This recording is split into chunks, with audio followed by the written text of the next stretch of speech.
Assalamualaikum warahmatullahi wabarakatuh. Shalom, Om Swastiastu, Namo Buddhaya, salam kebajikan. Perkenalkan, nama saya Erda Fendi Pradana dari jurusan Teknik Mesin Program Studi D3 Teknik Alat Berat. Saya dari kelas 1E nomor absen 15. Pada kesempatan kali ini, saya akan menjelaskan tentang fundamental engine system. Nah, untuk topik kali ini adalah engine lubrication system. Oleh karena itu, saya akan langsung menjelaskan tentang topik ini. Pertama-tama, apa sih engine lubrication system itu? Engine lubrication system merupakan suatu sistem yang berfungsi untuk meningkatkan nilai durability dari engine tersebut. Nah, cara kerja dari engine lubrication system ini adalah dengan mengalirkan oli ke seluruh bagian engine atau pada komponen-komponen yang bergerak seperti valve lifter, crankshaft, camshaft, piston, dan juga beberapa komponen bergerak lainnya, dengan tujuan untuk membantu engine mengurangi gesekan dan mengurangi tingkat panas. Hal ini akan mencegah terjadinya keausan pada komponen-komponen engine dan meningkatkan nilai lifetime dari komponen tersebut. Sistem ini tentunya menggunakan elemen yang penting, yaitu fluida oil, untuk melakukan proses pelumasan pada sistem engine lubrication. Oleh karena itu, oli yang digunakan harus sesuai dengan spesifikasi dan juga lokasi penggunaan di mana unit tersebut digunakan. Karena performa dari oli itu sendiri sangat dipengaruhi oleh ambient temperatur atau suhu sekitar dari unit atau engine tersebut. Untuk selanjutnya, saya akan langsung menjelaskan tentang komponen-komponen apa saja sih yang digunakan pada engine lubrication system itu sendiri. Tentunya, sistem ini pasti memiliki beberapa komponen dong yang bakal mendukung kinerja dari sistem untuk melakukan pelumasan pada engine. Pertama-tama, saya akan menjelaskan bagaimana alur kerja pada engine lubrication system ini.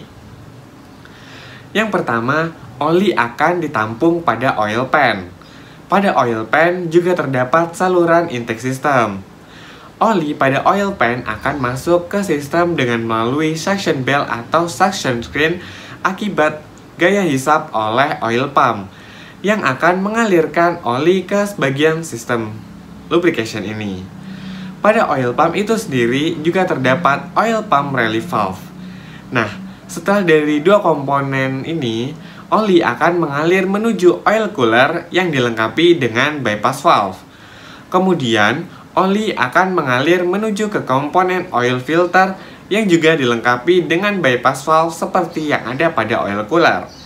Setelah dari oil filter, oli akan dibagi untuk mengalir ke beberapa bagian seperti turbocharger dan main oil gallery. Dari main oil gallery dan turbocharger, oli akan kembali menuju oil pan untuk disirkulasikan kembali.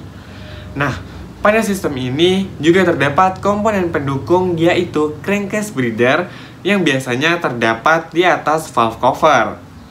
Nah, langsung saja saya akan menjelaskan ke komponen yang pertama, seperti yang ditunjukkan oleh nomor 1, yaitu oil pan. Oil pan merupakan suatu wadah penampungan untuk oli engine.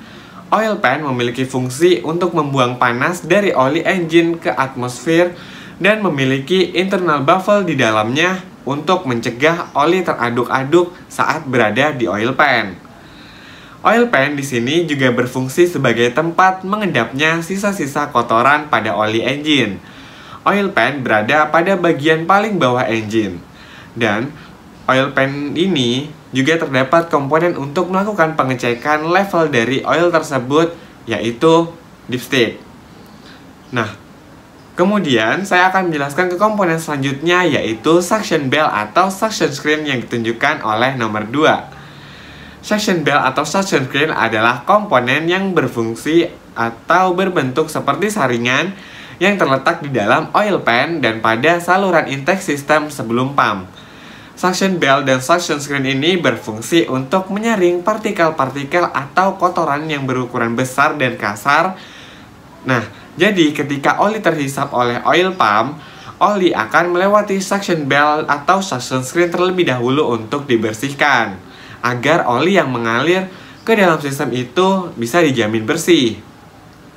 Nah, komponen selanjutnya adalah oil pump itu sendiri yang ditunjukkan oleh nomor 3. Oil pump di sini terletak di dalam oil pan yang berfungsi untuk mensirkulasikan atau memompakan oli ke seluruh sistem lubrication dalam engine.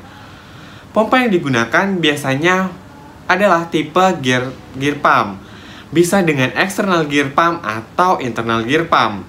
Jadi, komponen oil pump inilah yang menghisap atau mendorong oli untuk mengalir ke seluruh sistem lubrication pada engine. Oil pump ini digerakkan oleh gear yang terhubung pada gear crankshaft, sehingga kecepatan putar dari gear pump ini atau oil pump ini dipengaruhi juga dari kecepatan engine. Komponen selanjutnya adalah komponen yang terletak bersamaan dengan oil pump, yaitu oil pump relief valve, yang ditunjukkan oleh nomor 4. Relief valve ini tidak akan pernah terpisahkan dari oil pump. Jadi, di mana ada oil pump, selalu ada oil pump relief valve. Relief valve ini sendiri berfungsi untuk menjaga tekanan dalam sistem dan juga sebagai safety device dari sistem itu sendiri jika tekanan dalam sistem ini terlalu tinggi. Karena jika tekanan dalam sistem lubrication ini terlalu tinggi, dapat meningkatkan temperatur. Karena jika tekanan meningkat, otomatis panasnya dari oli tersebut juga akan meningkat. Relief valve ini akan membuka jika tekanan dari sistem ini atau tekanan oli melebihi spesifikasi dari spring yang terdapat pada relief valve, dan fluida oli akan dikembalikan menuju tank atau oil pan. Peningkatan tekanan ini dalam sistem dapat dipengaruhi oleh beberapa faktor seperti karena olinya kental, karena suhunya terlalu dingin, atau juga karena ada penyumbatan dalam sistem. Kemudian setelah dari oil pump, oli akan disirkulasikan menuju ke komponen yaitu oil cooler yang ditunjukkan oleh nomor 6. Oil cooler itu sendiri berfungsi untuk memindahkan panas dari oli ke coolant yang bertujuan agar oli engine itu tidak terlalu encer dan terlalu panas. Di dalam housing oil cooler terdapat tube sebagai tempat mengalirnya coolant engine. Jadi singkatnya, komponen ini berfungsi untuk mendinginkan oli menggunakan cairan coolant dari sistem cooling. Nah, pada komponen ini juga terdapat oil cooler bypass valve. Komponen valve ini merupakan suatu safety device untuk oil cooler. Jika engine pertama kali running dan kondisi oli itu dingin atau ambient temperaturnya dingin, otomatis olinya akan mengental dan sulit untuk mengalir melalui celah oil cooler. Atau jika pada oil cooler terjadi penyumbatan, maka oli tidak akan bisa mengalir melalui oil cooler. Maka oli akan langsung mengalir melalui bypass valve yang terdapat pada oil cooler ini untuk mengalir menuju ke komponen selanjutnya, agar oli tetap dapat mengalir ke dalam sistem dan sistem lubrication tidak akan pernah kekurangan oli. Selanjutnya adalah komponen oil filter. Nah, oil filter di sini ditunjukkan oleh nomor 5. Setelah didinginkan oleh oil cooler, oli akan mengalir ke oil filter. Oil filter di sini berfungsi untuk menyaring atau membersihkan oli dari kotoran atau partikel-partikel kecil dari luar sistem yang terdapat pada oli atau yang biasanya dapat merusak sistem. Filter ini bisa dipasang hanya satu atau lebih. Biasanya digunakan filter tipe spin-on pada sistem ini. Dan juga filter ini harus diganti setiap 250 jam. Nah, ada beberapa tipe filter seperti ada engine oil filter dengan tipe advance, kemudian high advance, juga ada dengan tipe ultra high advance. Nah, pada oil filter ini juga terdapat oil filter bypass valve. Bypass valve ini secara fungsinya sama dengan bypass valve yang ada pada oil cooler. Jadi ketika oli kental atau terjadi penyumbatan pada oil filter, oli akan mengalir melalui bypass valve untuk menuju ke main oil gallery tanpa proses penyaringan atau pembersihan. Karena konsepnya lebih baik oli kotor mengalir tetapi proses lubrikasi tetap berjalan daripada oli bersih tetapi proses lubrikasi tidak berjalan. Nah, jika proses lubrikasi tidak berjalan, otomatis engine akan rusak dong, apalagi pada komponen-komponen yang bergerak pastinya akan aus. Nah, setelah dari oil filter, oli akan mengalir ke main oil gallery seperti yang ditunjukkan oleh nomor 7 dan 8. Pada main oil gallery ini, oli itu sendiri akan dialirkan menuju ke beberapa bagian engine yang bergerak seperti piston cooling jet, crankshaft, valve lifter, camshaft, gear train, dan komponen-komponen bergerak lainnya untuk melakukan pelumasan pada bagian yang bergerak. Untuk alurnya, setelah dari oil filter, oli ada yang dialirkan ke bagian turbocharger untuk melakukan pelumasan pada bagian turbocharger, dan juga ada yang ke main oil gallery pada cylinder block, kemudian naik ke cylinder head dan kembali ke oil pan. Nah, saluran ini tentunya terpisah untuk bagian turbocharger dan main oil gallery, karena pada bagian turbocharger dibutuhkan benar-benar oli yang dingin dan bersih, jadi sistemnya dibedakan. Nah, komponen terakhir pada sistem ini adalah merupakan komponen pendukung pada engine lubrication system, yaitu crankcase breather yang ditunjukkan oleh nomor 9. Crankcase breather di sini berfungsi untuk menyamakan tekanan pada bagian dalam crankcase atau engine block dalam engine dan tekanan pada luar engine, agar di dalam crankcase ini tidak terdapat tekanan dan akan mempermudah oli untuk jatuh atau kembali ke oil pan. Nah, untuk selanjutnya saya akan menjelaskan tentang oli itu sendiri, karena oli adalah merupakan elemen penting yang digunakan pada sistem ini untuk melakukan lubrikasi pada engine atau komponen-komponen yang bergerak. Nah, engine itu sendiri memerlukan oli dengan tipe, spesifikasi, kekentalan, dan jumlah yang sesuai agar dapat bekerja dengan baik dan efisien dalam melumasi engine. Oli engine harus memiliki fungsi seperti untuk lubrication, cleaning, cooling, dan sealing pada sistem engine. Oli yang digunakan harus memiliki viskositas yang baik. Nah, apalagi itu viskositas? Viskositas di sini merupakan tingkat kekentalan dari oli engine tersebut. Semakin tinggi tingkat viskositasnya, maka semakin kental juga oli tersebut. Semakin rendah tingkat viskositasnya, maka semakin encer juga oli tersebut. Nah, tingkat viskositas ini sangat dipengaruhi oleh ambient temperatur atau suhu sekitar.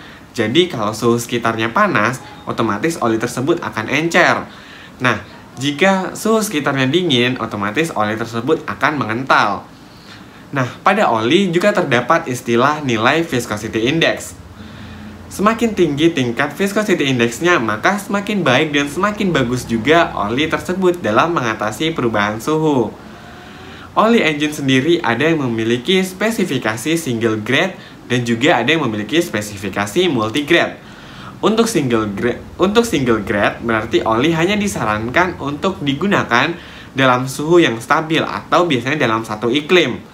Sedangkan oli dengan tipe multi grade lebih disarankan untuk kondisi dengan perubahan suhu yang ekstrim atau suhu atau kondisi kerja yang digunakan pada tempat yang memiliki beberapa iklim. Seperti bisa saja kondisinya bisa berubah dari panas ke dingin. Contoh dari spesifikasi oli engine single grade adalah oil 15W. Sedangkan untuk multi grade adalah 15W40.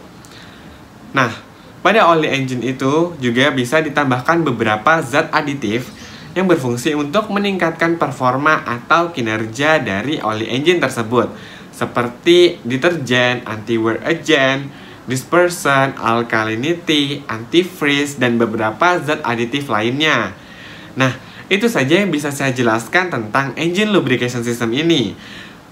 Kurang lebihnya saya mohon maaf. Sekian dari saya. Wassalamualaikum warahmatullahi wabarakatuh.